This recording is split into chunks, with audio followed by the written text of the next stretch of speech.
क्या है आध्यात्म? दर्शन, चिंतन धारा, विद्या या संस्कृति की परंपरागत विरासत। आध्यात्म दर्शन यानी जीवन का शाश्वत सत्य। मानव जीवन से जुड़े शाश्वत सत्यों को जानिए और समझिए उपासक डॉक्टर सोहनराज तातेड़ से हमारे खास कार्यक्रम आत्मविज्ञान में। आत्मविज्ञान यानी सही दृष्टि, सही सोच। भाई और बहनों, मातृशक्ति को नमन। स्टूडियो में आपका हार्दिक स्वागत, अभिनंदन है, सत्कार। आत्मविज्ञान साइंस ऑफ द सोल कार्यक्रम के अंतर्गत हम आपको सही दृष्टि, सही सोच, राइट विजन, राइट थिंकिंग के तहत जो आपकी गलत चिंतन है, आपकी जो रॉन्ग बिलीफ है, उसको हम सही करते हैं, करेक्शन करते हैं और उसको राइट बिलीफ के अंदर बनाते हैं। और एक बार आपको सही रास्ता, राजपथ मिल गया तो आपको मंजिल अवश्य मिल जाती है। और आप भटक गए तो भटकते ही रहोगे। ये जो भटकन को हम मिटाते हैं, हम आपकी गलत सोच को सही सोच में बदलते हैं। ये सारा कार्य हम अलग अलग एपिसोड्स, अलग अलग विषय, अलग अलग चिंतन, अलग अलग भावधारा के साथ करते हैं। तो आज हमारा बहुत ही सुंदर विषय लेकर के हम आपके सामने प्रस्तुत हो रहे हैं। आज का हमारा विषय है मूर्ति का भगवान और जिंदा भगवान। भाई और बहनों, देखिए कि कोई भी मंदिर बनाया जाता है तो उसमें मूर्ति स्थापित की जाती है। तो उस मूर्ति को पहले बनाया जाता है, जिस चीज़ भगवान की है, शिव जी की है, ब्रह्मा जी की है, विष्णु की है, राम की है और जो हनुमान जी की है, महावीर जी की है। किसी भी मूर्ति की जो आज इस दुनिया में नहीं है, उनकी मूर्ति बनाई जाती है। और शिल्पकार उस मूर्ति अनगढ़ जो है पत्थर को गढ़ गढ़ के और उसकी मूर्ति बनाता, उसका रूप देता, उसको स्वरूप देता है। और जब उसको मूर्ति को मंत्रोच्चार करके, विधिवत रूप से कार्यक्रम रख के, मंत्रोच्चार करके, शुभ जो है वो नक्षत्र के अंदर और शुभ राशि के अंदर जब उसकी प्राण प्रतिष्ठा की जाती है, उसके बाद वह मंदिर कहलाता है। और हम उसको जिन बिंब समझ करके और रोज उसकी पूजा करते हैं, अर्चना करते हैं और जो है प्रतिदिन के जो क्रियाकांड है हम करते हैं प्राण प्रतिष्ठा के बाद के अंदर। मूर्ति में हम ये मान के चलते हैं कि मूर्ति में प्राण प्रतिष्ठा हो गई और वो मूर्ति का भगवान बन गया। तो हमारी दृष्टि के अंदर ये मूर्ति का जो भगवान है, ये रिलेटिव धर्म है।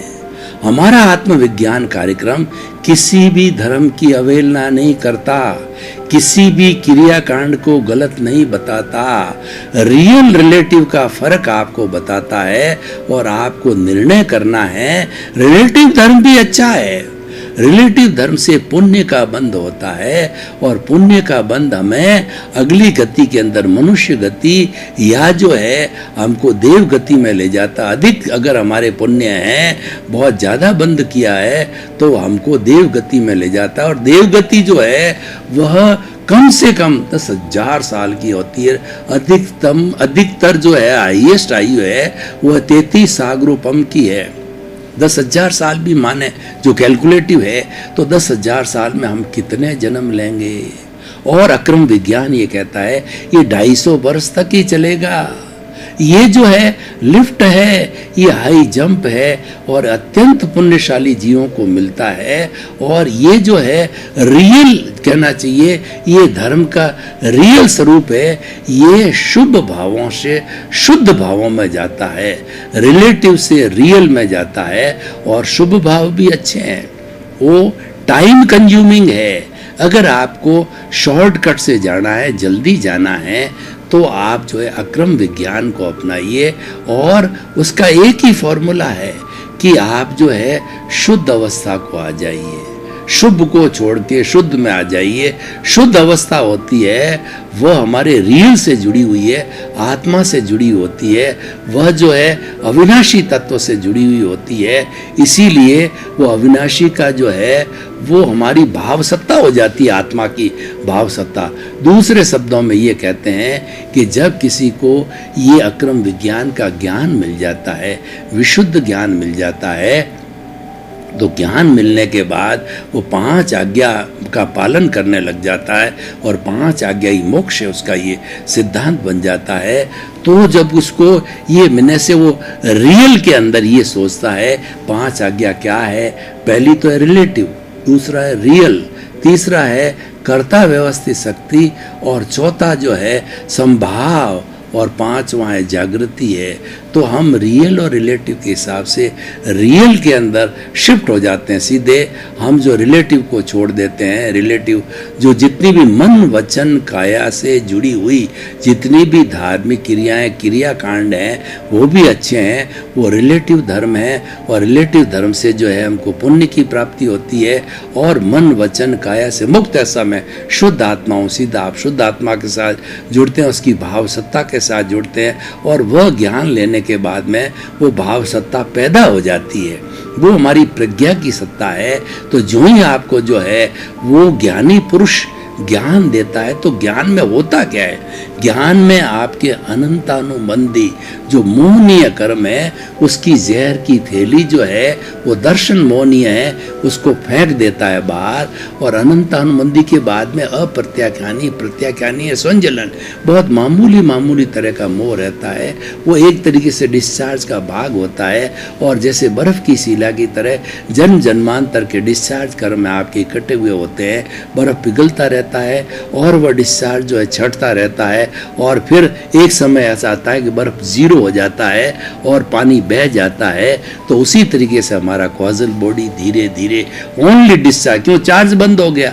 ओनली चार्ज बंद इसीलिए हो गया कि चार्ज करने वाला तत्व अनंत अनुबंध का जो जहर की थैली था वो ज्ञानी पुरुष ने काट करके फेंक दी, क्योंकि उनको आल्ट आती है। ज्ञानी वही है जो कि हमारी जहर की थैली को फेंक देवे, और वह जब जहर की थैली को फेंक दिया जाता है तो नए कर्मों का बंधन रुक जाता है, और उसके साथ साथ के अंदर डिस्चार्ज होता है, पर वो नहीं के बराबर होता है।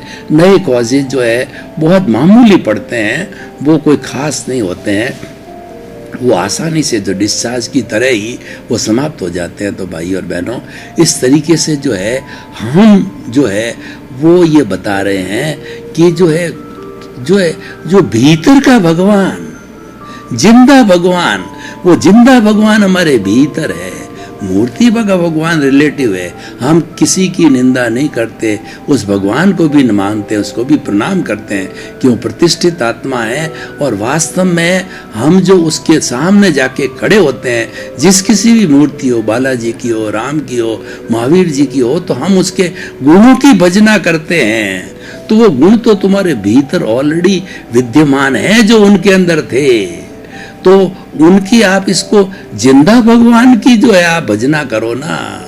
वो तो इसीलिए वो हमको नर से नारायण बनाएगा, नर से नारायण हमारे को भीतर जिंदा भगवान बनाएगा, यानी वो भगवान स्वरूप ही है, वो शुद्ध रूप में भगवान ही है। और हमको तो क्या है कि ज्ञान लेने के बाद में हम अंतरात्मा बने, और ज्ञानी पुरुष ने हमको 3 बड़ी बड़ी गिफ्ट दी है। पहले पैकेट के अंदर तो उसने हमारे को प्रीति दी है, 100% हमारे के अंदर ये भावना पैदा कर दी कि तुम तो शुद्ध आत्मा हो, 24 घंटे एक ही चिंतन करो, पूरे शरीर में एक टेप जो है चलती रहे कि मैं तो शुद्ध आत्मा हूँ, मैं तो ज्ञाता हूँ, मैं तो दृष्टा हूँ, मैं तो जानने वाला हूँ, मैं तो देखने वाला हूँ, मैं तो अनंत ज्ञान वाला हूँ, मैं तो अनंत दर्शन वाला हूँ, मैं अनंत शक्ति वाला हूँ, मैं अनंत सुख का धाम हूँ। और हम दूसरे की माला फेरे तो जिंदे भगवान की माला फेरो। मैं ये नहीं कहता हूं कि कोई भी आप प्रवृत्ति कर रहे हो गलत है, गलत नहीं है, वो भी रिलेटिव दृष्टि से अच्छी है, वो भी शुभ भाव है, क्योंकि हमको अशुभ भाव छोड़ने हैं, हमें पापकारी वृत्ति को छोड़ना है। और पापकारी वृत्ति को छोड़ने के लिए पुण्य का सहारा लेना पड़ेगा। शुभ भाव से पुण्य होता है, और वो पुण्य के सहारे से पाप कटता है, और जिसके पाप कट गया है उसकी मैं बात करता हूँ, उसको शुद्ध के अंदर जाना चाहिए। तो शुद्ध में जाने के लिए जिंदे भगवान के जो जो गुण हैं उसकी अभ्यर्थना करो, और उसकी भजना करो, उसकी माला फेरो, और उसका रमण करो, यानी सेल्फ रियलाइजेशन करो, आत्म साक्षात करो। मैं कौन हूँ, मैं कहाँ से आया हूँ, मुझे कहाँ जाना है। तो वो चेतन के प्रभाव से, प्रज्ञा के प्रभाव से, जो चेतन की भाव सत्ता प्रज्ञा है, वो हमको कभी भी अज्ञा में जाने नहीं देती। और टू हैरी इज ह्यूमन, व्यक्ति जो है गलती का पुतला है, वो अज्ञा का भी अपना प्रभाव है, क्योंकि वह तो प्रकृति है, वह तो माया है, वह तो हमारी भोगावली है, वह तो ये हमारा प्रारब्ध है, और हमारा उदय कालम पीछे से लेकर के आए वो भी चल रहा है, और वो हमारा पुरुषार्थ नहीं, वो तो परिणाम है। परिणाम को बदलना पुरुषार्थ नहीं कहलाता है, तो परिणाम को आप बदल ही नहीं सकते हो, तो उसमें टाइम क्यों वेस्ट करो, क्यों, टाइम तो लिमिटेड है। आप परिणाम को बदलने में कहोगे मैंने पुरुषार्थ किया है, तो वो तो आपकी भ्रांति हो जाएगी, वो तो अज्ञान है, फिर कॉजल बॉडी चली जाएगी। तो ज्ञानी पुरुष क्या कहते हैं कि तुम उस बखेड़े को छोड़ो, जो चल रहा है उसमें टांग मत अड़ाओ, तुम्हारी टांग टूट जाएगी।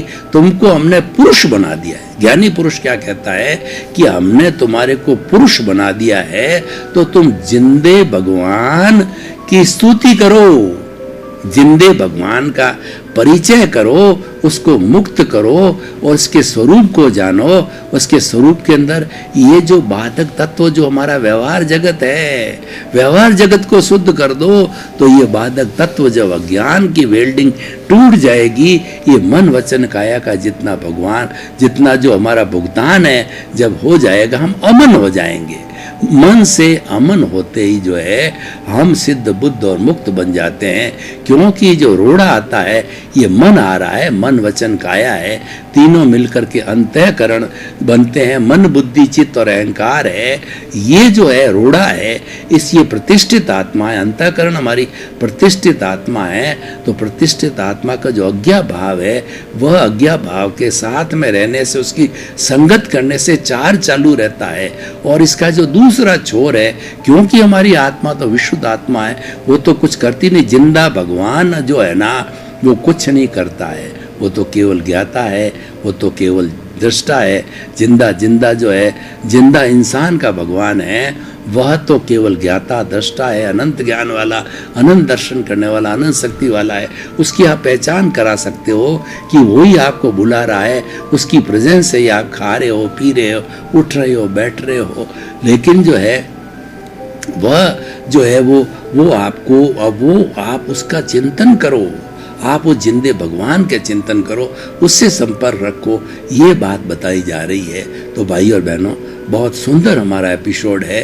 ये रियल और रिलेटिव को दोनों को समझने का है, और जब रियल रिलेटिव दोनों को समझते हैं तब सम्यक दर्शन की प्राप्ति हो जाती है। जैसे हमारा ये शरीर है, वह तो रिलेटिव है, वह तो जो है वह एक नामधारी है, देहधारी, पैकिंग रूप में हर एक का, पशु पक्षी पेड़ पौधा जो भी है, हर एक का शरीर नामधारी देहधारी पैकिंग रूप के अंदर, लेकिन उसके भीतर जो चेतना है वह जो है वो हमारा जिंदा जो इंसान का भगवान है, उसकी स्तुति करो, उसको पहचानो, और उसकी पहचान को खुला करने में जो बाधक तत्व अज्ञान आता है, मन वचन काया आती है और अंतःकरण आता है, उसको हटाओ। उसको हटाएंगे तो ये तो शुद्ध फॉर्म में है ही है, ये ऑटोमेटिकली सिद्ध बुद्ध और मुक्त हो जाएगा। तो भाई और बहनों, हम जो है इस एपिसोड से क्या शिक्षा लें, अब ये ओपन टू द ऑडियंस किया जाए, इसकी रिलीवेंस, इसकी जो है वो जो कसौटी पर कसा जाए, इसकी जो है सामाजिक उपयोगिता, और जो इसके जो है वह मेरिट्स और डीमेरिट्स के बारे में सोचा जाए, तो हम देखेंगे कि ये जो एपिसोड है वो बहुत सुंदर एपिसोड है। ये एपिसोड हमें उच्च चिंतन की ओर ले जाता है कि तुम्हारा भीतर जो प्रभु विराजित है, वो इंसान का जिंदा भगवान है, उसकी भजना करो और उसका रियलाइजेशन करो। और जो मूर्ति का भगवान है वो तो एक जो रिलेटिव रूप के अंदर है, लेकिन जो भीतर के भगवान की जितनी आप स्तुति करोगे, उसको याद करोगे, उसकी भजना करोगे, उसके गुणों को याद करोगे, मैं वैसा हूँ, तो क्या होगा, तो उससे आपका जो कॉजल बॉडी है वो धीरे धीरे ऑटोमेटिकली वॉश होती रहेगी, और वाश होते होते जब जीरो हो जाएगी तो ऑटोमेटिकली हमारा स्वरूप है वो प्राप्त हो जाएगा। भाई और बहनों, कभी आप कोलार गोल्ड फैक्ट्री के अंदर गए हो जहाँ सोना बनता है, तो वहाँ जाकर के देखो कि जो सोने की गोल्ड ओर है, उस ओर के साथ साथ में मिट्टी मिलती है और छोटे छोटे कंकर होते हैं जो कि प्योर नहीं होते हैं। तो सबसे पहले मिट्टी को अलग किया जाता है और आसानी क्रिया के द्वारा उस कंकरों में से, उसे गोल्ड ओर में से जो है वो जितने भी तांबा है या सिल्वर है, जो भी टिटानियम है, जो भी है, उन सब तत्वों को अलग किया जाता है। अलग करने पर वो 24 कैरेट का शुद्ध विशुद्ध सोना हो जाता है। वो विशुद्ध सोना क्या है कि हमने उस इम्प्योरिटी को अलग कर दिया। तो इसीलिए हमारे भीतर जो जिंदा इंसान का जो भगवान है, उसमें जो प्योरिटी है राग द्वेष रूपी, उस इम्प्योरिटी है, उस इम्प्योरिटी को हमने अगर दूर किया, उसको धो दिया, तो वो तो अपने आप में 24 कैरेट का सोना ही वो प्रकट हो जाएगा। वो प्रकट होने का मतलब आप मुक्त हो जाओगे, सिद्ध बुद्ध मुक्त बन जाओगे, और फिर ये शरीर कोई भी वापस जो है जन्म धारण नहीं करेगा। तो भाई और बहनों, ये प्रक्रिया है और इसको हम इस टेक्निक को जान जाएंगे।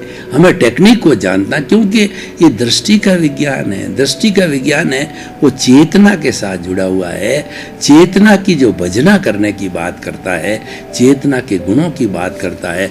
मात्र हम आपकी दृष्टि को बदलते हैं, आपके किसी व्यवहार को, आप जो है कुछ भी काम कर रहे हो जीवन में, परिवार के साथ हो, धंधा कर रहे हो, कमा रहे हो, और कोई भी धर्म का जो है वो आप जो अनुपालन कर रहे हो, क्रियाकांड कर रहे हो, नो डिस्टर्बेंस एट ऑल। हम तो आपके कोई डिस्टर्बेंस नहीं करके आपको रियलिटी बता देते हैं, आपको जो है यूनिवर्सल ट्रुथ बता देते हैं। और ये सारा जो ट्रुथ का संचालन होता है कुदरती रचना और कुदरत के कानून के तहत होता है, वो हमको बता देते हैं। तो आप स्वयं जो है सनातन सत्य की प्राप्ति कर लेते हो, और जब आपको सनातन सत्य मिल जाता है तो उससे आपको ब्लिश है, आनंद की प्राप्ति और सनातन सुख की प्राप्ति हो जाएगी। और वही हमारा लक्ष्य है, वही हमारा स्वरूप है। तो आइए भाई और बहनों, हम इस बात को समझने की कोशिश करें। मूर्ति का भगवान और जिंदा भगवान दोनों भगवान हैं, लेकिन एक रिलेटिव है और एक रियल है। तो रियल के अंदर जो है हमें प्रयास करना चाहिए, तो हमें जल्दी जो है मुक्ति मिल जाती है। उसके अंदर जो देरी है वो टाइम फैक्टर है। जो है दोनों के बीच में जो कंपैरिजन की बात करें तो टाइम फैक्टर है। और हम जल्दी अगर उसका उपयोग करना चाहते हैं तो जो आप जिंदा भगवान के गुणों की भजना करो। और आप देखो कि मुझे तो धीरे धीरे आराम से क्या जल्दी पड़ी है, मैं तो जो है धीरे धीरे जो मुक्ति को जाना है। तो आप जो है उसका रिलेटिव स्वरूप है वो मूर्ति का भगवान कर ही रहे। हम लंबे समय से जो है अनादि अनंत काल से करते आ रहे हैं और करते रहेंगे। लेकिन वो क्या है कि समय जो बहुत ज़्यादा लेगा मुक्ति का, जो हमारी मंजिल है उसको पाने में समय जो है ज़्यादा लगेगा। तो आपको तय करना है कि आपको जो है मुक्ति के अंदर जल्दी जाना है या धीरे धीरे जाना है, ये आप पर निर्भर करता है। जब आप तय करोगे उसके अनुरूप जो है आपका लक्ष्य बनेगा, और आप जो है जिंदा भगवान की जो पूजा करने लग जाओगे, या मूर्ति के भगवान की कर ही रहे हो, करते आओगे, वही करते रहोगे, ये आप निर्णय करें। भाई और बहनों, बहुत सुंदर जो है हमारा एपिसोड है, ये क्षीर नीट करता है, ये विवेक पैदा करना है कि हमको रियल के रास्ते चलना है या रिलेटिव के रास्ते चलना है। रास्ते मंजिल एक होती है, रास्ते कई होते हैं, तो रियल रिलेटिव दोनों ही जो रास्ते हैं मंजिल की ओर जाते हैं। तो आपको मंजिल जल्दी लेनी है या मंजिल आराम से धीरे धीरे लेनी है, उसके अनुरूप जो है आप अपनी प्लानिंग करो और आप आगे से आगे बढ़ते रहो। तो भाई और बहनों, ये जो एपिसोड है वो आज हम जो हमारे भारतवर्ष में 60 करोड़ से ज़्यादा युवा हैं उनको समर्पित करते हैं और उनसे अपेक्षा रखते हैं, उनको हम सजेशन देते हैं कि आप जो है दोनों के फ़र्क को समझो। ये अगर आप स्पिरिचुअलिटी को जाना चाहते हो तो स्पिरिचुअलिटी जो है वो हमारी मन वचन काया से ऊपर जो चेतना है उस चेतना से जुड़ना, स्पिरिचुअलिटी से जुड़ना है, और मन वचन काया की शुभ प्रवृत्ति से जुड़ना है। ये हमारी जो है वो रिलीजियस एक्टिविटी से जुड़ना है, जो यानी कि दोनों अपने अपने तरीके से सही है। एक जो है वो टाइम कंज्यूमिंग है और एक टाइम सेविंग है। तो आप निर्णय करो और उसके अनुरूप जो आगे बढ़ो। क्योंकि हम आपको दृष्टि विज्ञान देते हैं, हम आपको चला नहीं सकते। चलाने के लिए कहा जाता है कि अपने मरे बिना स्वर्ग नहीं मिलता है, और आपको अगर स्वर्ग में जाना है तो मरना पड़ेगा। भगवान महावीर ने भी ये कहा कि अपना सच में से जा मैतिंग भूए सो कब पाए। तुम स्वयं जो है सत्य को खोजो, मेरे को मानने से या मेरे को जानने से नहीं होगा।